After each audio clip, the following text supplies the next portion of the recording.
Do you guys remember class elections back in high school? Like when people would run for like secretary and treasurer, stuff like that? Well, let me tell you about my greatest political achievement. It was our junior year, and we were running for class president for our senior year. Now, I had already been class president our freshman year, sophomore year, and junior year. And each of those years, I had actually run unopposed because, I mean, come on. So it came time to turn in our applications in our junior year for our senior year's offices, and I turned in my application. I asked the support staff there, I said, hey, did anybody else turn in an application to run for president? And they said, no. And so I kind of felt a little gypped. I thought like, oh man, I never know what it was like to like put a campaign together and give a speech and all that. And so I was in my next period class, chemistry, and I was sitting next to my friend Matt. And I came up with a plan. And I convinced Matt to run against me entirely on the platform that he was ill fit to lead and everyone should vote for me. And he agreed to do it. So he turned in his application, which means that we got to give speeches and like have this little debate thing. And so I get up in front of our class and I give this rousing and moving, tear-jerking speech about why I would be the best senior class president ever. I promised things like open lunches and free AOL accounts for all students, hotter student teachers. I was going to give him the world. And Matt gets up and he says, hey, all that stuff Jake said sounds pretty good. Let's all vote for him. That was literally a speech. Everything was going perfectly until we counted the votes. Matt won in a landslide. Wasn't even close. Yeah. So I tried to convince myself it was just a joke that kind of got out of hand, but apparently our class was prime for a revolution. So the bourgeoisie was out and Matt was in. Now, looking back on it, once my ego recovered, I actually realized it was probably the greatest thing to happen to me that year. All those class reunions that you get bothered about again and again and again, the ones that are always asking for money and trying to travel odd times, you know who has to organize those for the rest of their lives? Yeah, my greatest political achievement was that I lost. Well, this past Tuesday, we elected the 45th president of the United States, and if statistics tell us anything, about 25% of you are happy, 25% of you are upset, 25% of you don't care, and 25% of you are moving to Canada. Now, so this election season, it's been a rough one. There's been a lot of kind of nasty moments, and there's a lot of stuff that we probably wish that we could forget about it, but honestly, it's probably an election that's going to stick with us for some time. So today we're going to talk about politics, but before I get into it, I want to be absolutely 100% clear. I don't care which way you lean. I don't care if you're far right or far left or somewhere in the middle. I don't care if you're Republican, Libertarian, Democrat, Independent. You can have any of those positions, and you are very welcome here. All of those are welcome here. I do not think it is the church's job to try to have any kind of influence on which way you vote. I've heard of churches putting out like voter guides, and personally, this is me talking, like I would be very wary of any church that seemed to have any kind of political agenda. That's me. But politics are a funny thing, though, and we are going to talk about it today. There are probably fewer topics that you can bring to a dinner table that might incite fireworks as much as a discussion on politics. But what do we mean when we say politics? What are we talking about? Well, so we're in this series, and grace is greater than. And when I saw that I had the opportunity to speak today, the week after the election, I asked Vince if I could talk about politics, because being Facebook friends with many of you, I know how passionately some of you carry the torch for your various political affinities. And some of you, just when Jacob was up here earlier and said we're going to talk about politics, some of you probably like threw up a little bit in your mouth, right? Like you're happy just because it's over. No more ads, no more flyers gunking up your front door, right? I am friends with people on both sides of the kind of political spectrum, and I've had people, and I've seen people post on Facebook that like you can't be a Christian if you vote this way or that way, and even you can't be my friend. You can't be my friend if you don't vote this way. This word politics it's kind of become a bad word. When we just begin discussing politics, it often leads to a fight, or we associate it with money or corruption or scandal or oppression. And I think when most of us think about politics, we probably think about the presidency, we think about Congress, we think about elections. It's often the most controversial or positions or processes which kind of rub us the wrong way and tend to stay in our minds. But the truth is, politics is so much bigger than that. And so one of the first things I want to do today is I want to talk about how politics is a good word. Politics is a good word. The word politics, it has its roots in Latin and Greek. The word polis, like at the end of Minneapolis or Indianapolis, it simply means city. And so the polites were the citizens of that city. The French, they call it politique with a Q because they're French. But it means of or relating to the city. Interestingly, the word polite simply refers to the way we as citizens relate to one another, politely. And so when we talk about politics, what we're talking about is how we as citizens organize our shared life together. Because, hey, we're all in this together.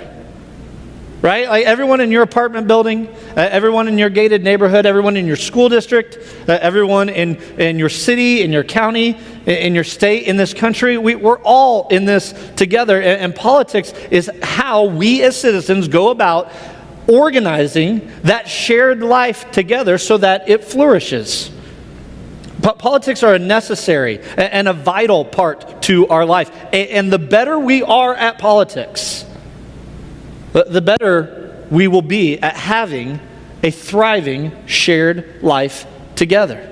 It's actually what our forefathers were talking about when they began the Constitution. We, the people of the United States of America, in order to form a more perfect union, we're going to do it better. We're going to establish justice. It's going to be fair, ensure domestic tranquility. We're going to have peace, provide for the common defense. We're going to be safe, promote general welfare. We want everyone to be happy. We want everything to be good and secure the blessings of liberty to ourselves and our posterity. Life, liberty, the pursuit of happiness, do hereby ordain and establish the Constitution of the United States of America. Now, that idea, the ideas they had in their head at the time, those have changed over the years precisely because they gave it room to change. And we've done a better and better job over the years establishing that, making it better for everyone. And so over the last 200 years, that's what we've done. We've done politics with varying degrees of success. And we are surrounded every day with the results and the effects of those politics at a national level, but also at a state, at a county, at a local, and even at an individual level. Here's what I mean. If you go out the warehouse here and you go into the bathroom here at Verve and you turn the faucet, water comes out. Clean, safe water. And this is an effect of politics. Unless you live in Flint, Michigan, then it's an effect of lead poisoning. But here, someone somewhere decided that the best course of action for the citizens in this water district would be that when we turn on a faucet, safe and clean water comes out at a moment's notice. And so pipes were put in, treatment facilities, pumping stations, and a massive dam was built so that when you and I turn the faucet, water comes out. But who? Who decided that? Who decided what would come out of the faucet? Who decides how much? Who decides the standards that water must meet? Who decides what will happen if there's no more water, if there's a drought? I spent the last 2 days in Modesto, California, which smells like an armpit. Oh my gosh. Is anybody from there? I know why you moved if you're from there. Anyway, but driving up and down from Modesto to here, there were signs all over the place, political signs dealing with this idea of water. So what happens if there's a drought? Who decides who gets how much water? How much go to people? How much go to crops? How much go to livestock? And what happens if you go over? I read an article this past week, talked about how two cities in Southern California, right next to each other, one city said, hey, it's okay to water your lawn. You can water your lawn. The other city says there's a massive fine if you water your lawn. Well, who decides? Who gets to pick? Who says when it's okay to water and who who's going to get fined if they water, and who picks how much that fine will be. These are all results of the political process. What about the food you eat when you go to the grocery store? You have a box, you look at it, and there's ingredients on the box of what's inside of that. Well, who decided? Who said that that would be good for us, that would be a necessary addition to the food manufacturing process? Politics. Politics decided. And politics can be confusing. I have a good friend I was talking to at a party last week.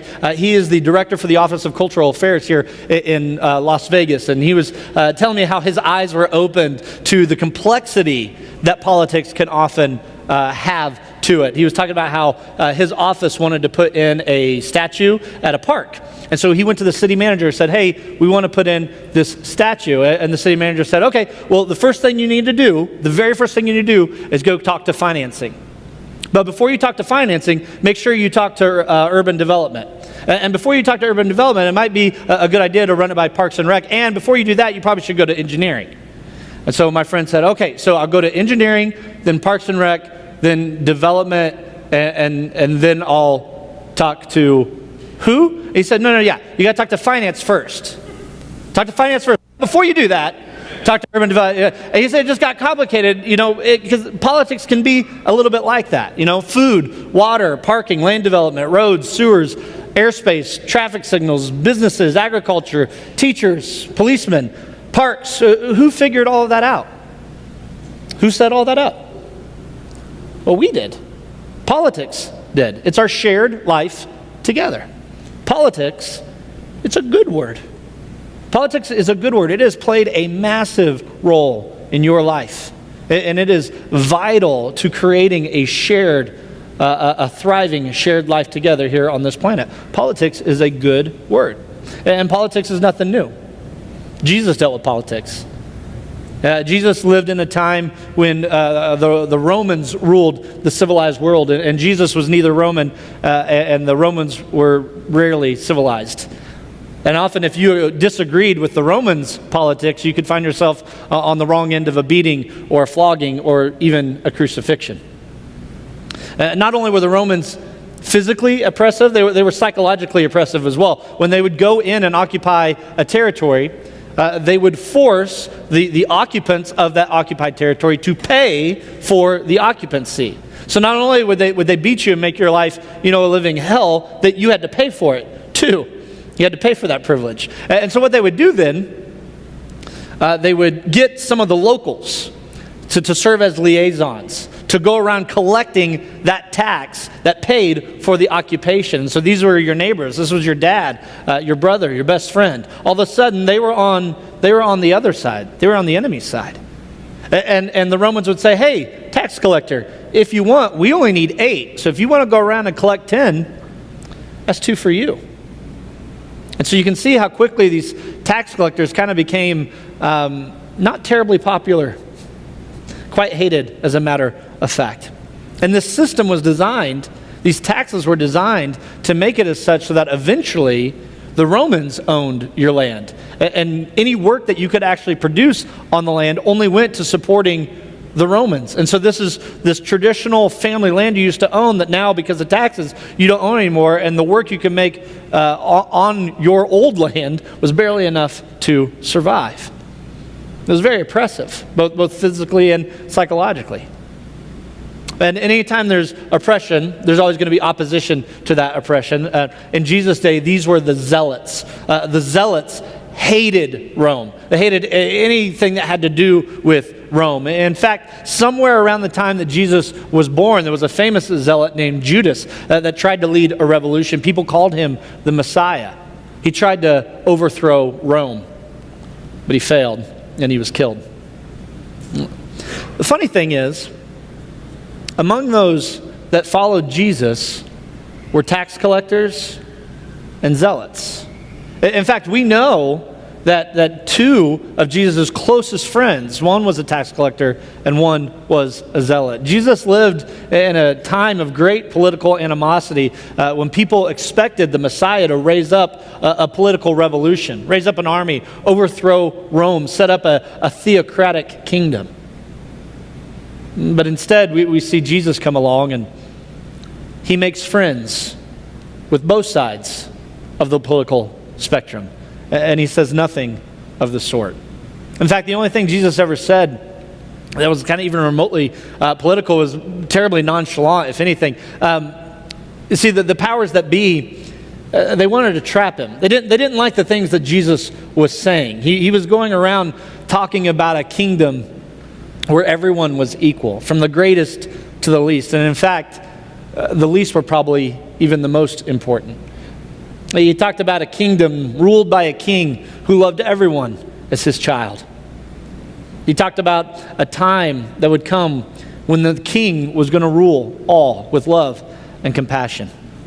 Well, the political leaders, the religious leaders of that day, they weren't okay with this. And so they tried to trap him.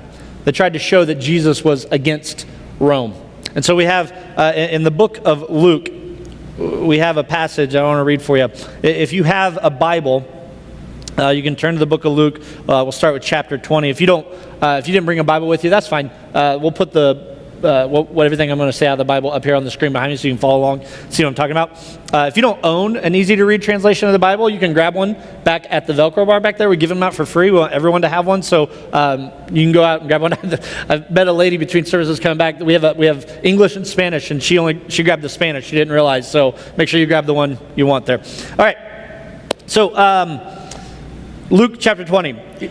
Here's what this says. It says, keeping a close watch on him, which is, they're talking about Jesus, they, the religious and political leaders, sent spies who pretended to be sincere. They hoped to catch Jesus in something he said so they can hand him over to the power and authority of the governor. So the spies questioned him. Teacher, we know you speak and teach what is right and that you do not show partiality, but teach the way of God in accordance with the truth. They're buttering him up. So is it right for us to pay taxes to Caesar or not? They're saying, do you support Caesar or not? Are you in league with this or not? Well, he, being Jesus, saw through their duplicity, and he said to them, show me a denarius, which is a coin. It says, whose image and inscription are on it? Caesar's, they replied. He said to them, then give back to Caesar what is Caesar's, and to God what is God's. And they were unable to trap him in what he had said there in public. And astonished by their answer, they became silent. This is a denarius. This is the coin Jesus is referring to. As you can see, it resembles, kind of modern coinage a little bit. There's a bust of a leader on the front. This is maybe the one, an image of the one that was around in Jesus' time. That Caesar right there is Tiberius. It's a picture of his mom on the back. And so Jesus holds this and he says, hey, give to Caesar what belongs to Caesar. This looks like Caesar, it must be his. But give to God what is God's, which is all of us, because we have his image on us. See, knowing that a denial of paying taxes would have been enough to bring charges of insurrection, but admission of submission would weaken Jesus' position with the people, the spies waited to see which way Jesus would go. And Jesus didn't do either. He didn't pledge allegiance to Caesar, and he didn't advocate anarchy. He simply hinted at a citizenship that was greater than the republic boundaries. He said the stuff of earth belongs to the stuff of earth, but the stuff of heaven belongs to the stuff of heaven. You see, at Verve, it is our goal, it is our aim to love God, to love people, and to turn the world upside down with that love. We believe that's what Jesus came to do, to love God, love people, and turn the world upside down. And we believe by following the teachings of Jesus, we can do just that. In fact, we believe that by following Jesus, you're going to start to change. You're going to develop certain habits and certain characteristics that will kind of define who you are, which totally makes sense, right? Like if you talk to someone about their political leanings, it doesn't take a whole lot to figure out where they stand on that fence, right? Or you can just look at the signs in their yard. Or like when I worked at a computer store, all my jargon started to become very technical, right? It was like, bytes and megabytes and hard drives and terabytes and memory and that. Or if you go to a doctor, she's going to use medical terms to describe things. Tibia, benign, cerebellum, diagnosis. Or like when I used to work in construction, we used to say things like, Actually, I'm not going to tell you what we say. Probably would not be appropriate. But you get my point. And that's, as Christians, when we decide to follow Jesus, our behavior, our actions are going to begin to change, and they're going to develop some of these characteristics. There was an author in the Bible, his name is Paul, and he wrote about this in a book called Galatians. It was a letter to Galatia. And in it, he says, hey, if you want to be a citizen of earth, your life will probably kind of look something like this. But there's a better citizenship. And if you want to be a citizen of heaven, your life will begin to look like this. Here's what it says in Galatians chapter 5. It says, the acts of the flesh are obvious. So this is the citizenship of earth. Sexual immorality, impurity and debauchery, idolatry and witchcraft, hatred, discord, jealousy, fits of rage, selfish ambition, dissensions, factions, and envy, drunkenness, orgies, and the like. I warn you, as I did before, that those who live like this will not inherit the kingdom of God. But the fruit of the Spirit, the results of living in this kingdom, is love, joy, peace, forbearance, which is another word for patience, kindness, goodness, faithfulness, gentleness, and self-control. Against such things there is no law. I love that last part. Against such things there is no law. I don't think Paul meant, and I don't think the Bible means, that Christians can never be arrested. That's obviously not true, because Jesus was arrested and killed because of this message of love. His closest friends were all arrested, and all of them but one died because of preaching this message of love. Paul, the writer of that very verse, eventually was arrested and killed for it. And even to this day, China, parts of Iraq, Saudi Arabia, you can be killed for preaching this message of love. But Paul isn't talking about politics here. That's not the kind of law he's mentioning. He's not talking about an earthly policy. He's talking about a citizenship in a different kind of kingdom. A kingdom where someone decided that everyone is equal. He's talking about a kingdom where someone decided that love was going to win. A kingdom where it doesn't matter if you're black or you're white or you're rich or you're poor or you're good looking or you're ridiculously good looking. It doesn't matter if you're single or you're married, orphan, widow, disabled, smart, or even if you're like me, you have an equal place at the table in this kingdom. And you can live forever with a good king where there'll be no more pain or suffering or hurting or loneliness or hypocrisy or racism or sexism or corruption, and thankfully, no more elections.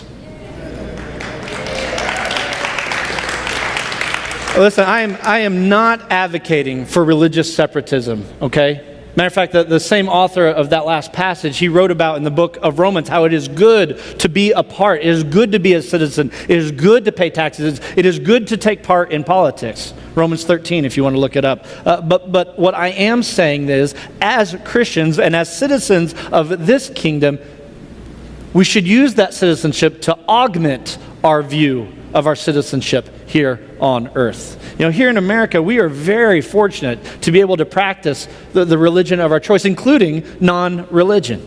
It is a wonderful freedom. But even if we did not have that freedom as Christians, we are expected to love each other. We are expected to serve each other. We are expected to practice self-control. We are expected to be joyful. The Bible doesn't say that we only do these things if there's a Republican in the White House. It doesn't say we only do these things if Democrats control Congress. It doesn't even say you can only do these things in a democracy. It simply says we love, that grace is greater than politics, and we love, period. We love with no exception. We love with no expectation. We love with no agenda. We love with no recognition. We simply choose to put the needs of other people above our own, and we love. And against that, there is no law. And we do this because we were loved first. As stated earlier, my greatest political victory came by way of defeat. Well, the greatest victory of all time came by way of defeat. Jesus was arrested and sent to the cross. Despite having no political agenda, no political aspirations, but he took upon himself the sins of the world. All those times when we were unloving, all those times when we were selfish and vain and jealous and angry and envious. And he died so that we could have life in his kingdom. He died for Jews, and he died for the Romans, and he died for Europeans, and he died for Americans, and he died for Mexicans, and he died for Syrians, and he died for Republicans and Libertarians and Democrats, and he even died for the French with their fancy cues. So if this week has unsettled you at all due to the results of Tuesday night, by all means, work through the political process to see the change that you want to see in the world. Politics is a good thing, and it does a lot of good for a lot of people, but it can still be improved.